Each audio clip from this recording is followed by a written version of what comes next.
Assalamualaikum warahmatullahi wabarakatuh. Kita lanjutkan lagi kajian kita. Ini sebuah risalah berjudul Isra Mi'raj adalah pengalaman para nabi secara teologis. Diuraikan oleh Simon Aliasir dalam serial Kristologi Qur'ani. Saudara-saudara para pemirsa channel Kreweng Aji yang berbahagia, Assalamualaikum warahmatullahi wabarakatuh. Bismillahirrahmanirrahim. Allah berfirman di dalam surat Al-Isra surat 17 ayatnya 60. Bismillahirrahmanirrahim. Dan kami tiada membuat impian yang kami perlihatkan kepada engkau selain bahwa itu menjadi ujian bagi manusia. Demikian pula pohon yang dilaknati di dalam Al-Quran. Dan kami memperingatkan mereka, tetapi peringatan itu hanya menambah besarnya pendurhakaan mereka. Surat Al-Isra surat 17 ayat 60. Saudara-saudara para pemirsa channel Kreweng Aji yang berbahagia, Isra Mi'raj menurut kitab Bible atau Alkitab meninjau peristiwa Isra Mi'raj dari aspek teologis sekurang-kurangnya hendaklah berdasarkan kitab Taurat atau Perjanjian Lama, kitab Injil atau Perjanjian Baru, dan kitab suci Al-Quran, serta hadis Nabi suci Muhammad Shallallahu Alaihi Wasallam jika ingin mendapatkan data dan landasan teologis yang lengkap, yang kuat, dan yang lebih lengkap lagi.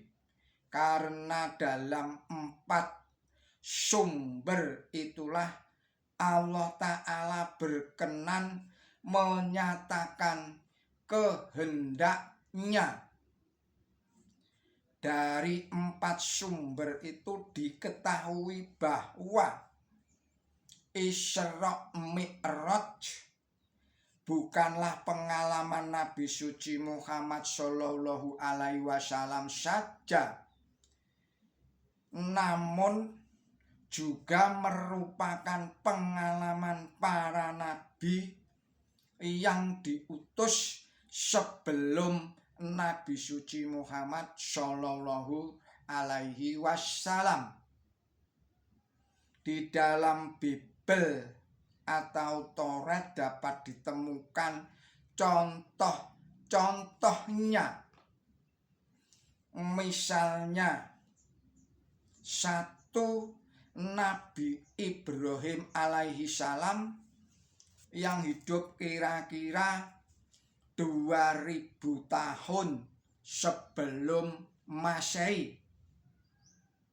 Setelah beliau bersusah payah meninggalkan tanah kelahirannya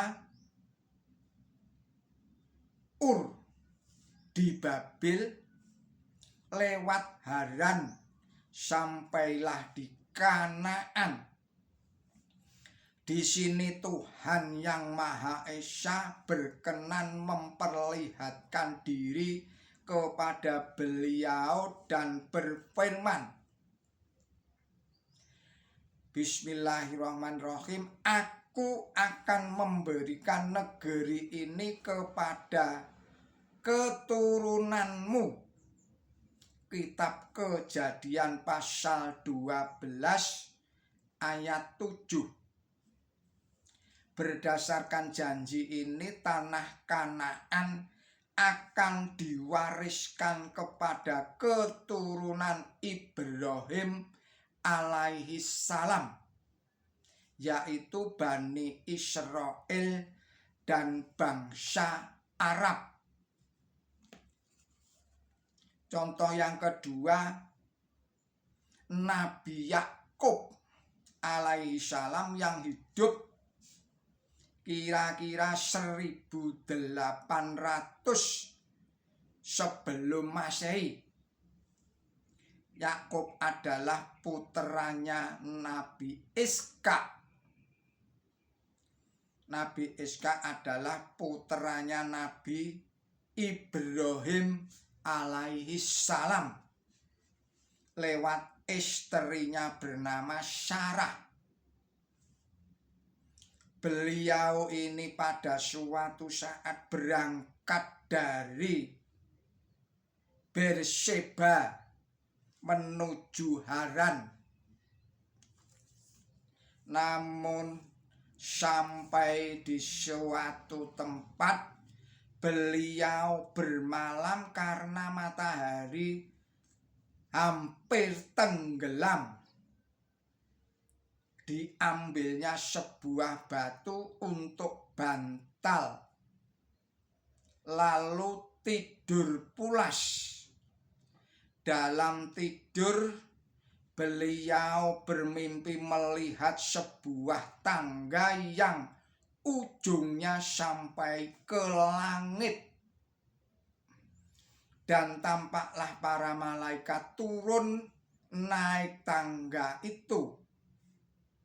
Tuhan Yang Maha Esa berdiri di samping Yakub dan berfirman, Bismillahirrahmanirrahim, akulah Tuhan Allah Ibrahim nenekmu dan Allah Ishak. Tanah tempat engkau berbaring ini akan kuberikan kepadamu dan kepada keturunanmu. Keturunanmu akan menjadi seperti debu tanah banyaknya, dan engkau akan mengembang ke sebelah timur, barat, utara, dan selatan. Dan olehmu serta keturunanmu semua kaum di muka bumi akan mendapat berkat. Sesungguhnya aku menyertai engkau, dan aku akan melindungi engkau kemanapun engkau pergi, dan aku akan membawa engkau kembali ke negeri ini. Sebab aku tidak akan meninggalkan engkau, melainkan tetap melakukan apa yang kujanjikan kepadamu. Kitab Kejadian pasal 28 ayat 13 sampai dengan ayat 15. Saudara-saudara para pemirsa channel Kereweng Aji yang berbahagia, di tempat itu Yakub menjadikan batu bantalnya sebagai tugu. Tempat itu dinamainya Betel. Yang ketiga, contoh Nabi Musa alaihi salam yang hidup kira-kira 1400 sebelum Masehi. Nabi Musa alaihissalam adalah Nabi Bani Israel yang terbesar.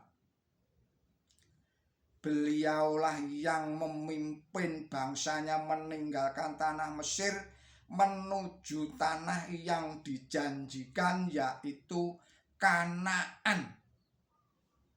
Tetapi beliau tidak sempat menginjakkan kakinya di tanah Kanaan karena wafat dalam pengembaraannya di Semenanjung Sinai. Dalam pengembaraannya ini Musa alaihissalam sangat akrab hubungannya dengan Tuhan Yang Maha Esa, dan Tuhan pun berkenan memberikan taufik dan hidayahnya. Berkat taufik dan hidayah dari Tuhan Yang Maha Esa ini, Musa alaihissalam dengan sabar dan tabah memimpin kaumnya yang bengal, yang rusak akhlaknya dan pembangkang itu.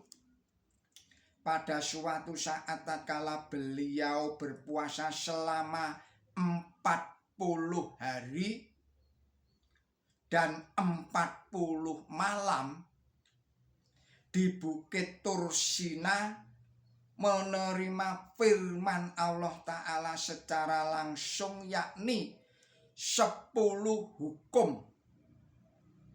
Kitab Keluaran pasal 34 ayatnya 28.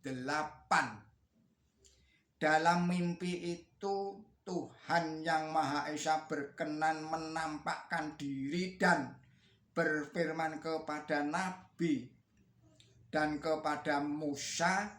Tuhan Yang Maha Esa berkenan berhadap-hadapan secara langsung dan berfirman dengan terang. Kitab Bilangan pasal 12 ayat 6 sampai dengan ayat 8. Kemudian baca juga di dalam Al-Quran surat 7, surat Al-A'raf ayatnya 142 sampai dengan 146. Saudara-saudara para pemirsa channel Kreweng Aji yang berbahagia, kita cukupkan sekian dulu video ini. Kita sambung lagi pada video-video berikutnya. Mohon maaf atas segala kesalahan dan kekilapan saya di dalam menyampaikan risalah ini.